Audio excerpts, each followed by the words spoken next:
Yeah. Standing by the register, buying Black and Mild. Says he used to run numbers back in '75, before the neighborhood turned over, before the prices spiked, before the young boys started wearing colors, getting hype. He remembers when the store was a pharmacy with a soda fountain, when the owner knew your name and the credit was mounting. Now it's bulletproof glass and you pay before you touch. He says progress is a word that don't mean much. He buys his lottery tickets with the same numbers every week. His wife's birthday, his son's death day, the numbers that speak to a hope that don't make sense but refuses to die. He winks at the cashier and he walks out with a sigh. He pauses at the door, looks up at the neon sign, says, I remember when that sign used to shine for a different name, for a different time, when the corner store was a church and the street was the shrine. Corner store confessions.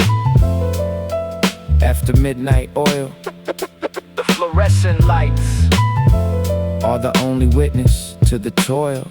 Yeah, grabbing diapers in a 40, counting change with care. Her baby in a stroller, braiding back her hair.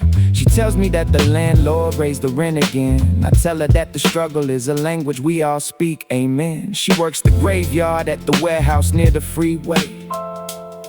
Her mother watches the baby on the day she can't get away.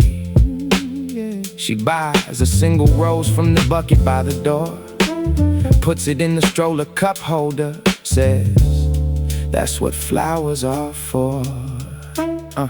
Not for vases, not for tables, but for proving you can still find something beautiful when you're climbing up the hill of bills and the diapers and the weight of the alone. She pushes the stroller out into the unknown, but she stops at the corner. She talks to the old man. They speak in the language that only they understand, of survival, of waiting, of the next check's arrival. The corner store confessions are the only Bible. Corner store confessions. Every transaction is a story. Every can of oil. Sliding through the back, never buys a thing.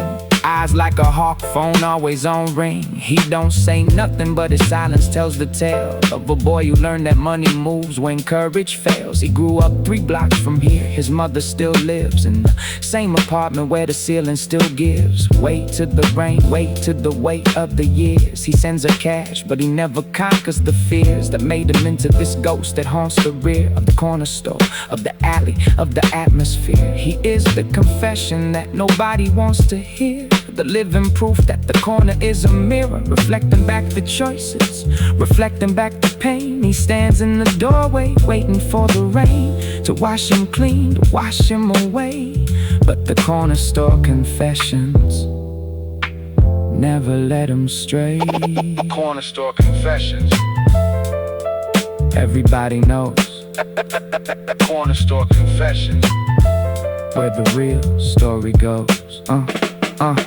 I just came for chips and a conversation. Ended up with 4 verses and a revelation. The corner store is a church with no steeple, where the saints are sinners and the preacher is the people. The fluorescent buzz is the hymn, the freezer hum is the choir. The lottery machine is the collection plate, the wire that connects the broken to the chance of something more, is the reason that the corner store remains the core of everything we are and everything we hide. I pay for my chips and I walk outside, but I carry the stories, I carry the weight of the corner store confessions that stay on the plate of the neighborhood table, of the block's daily bread.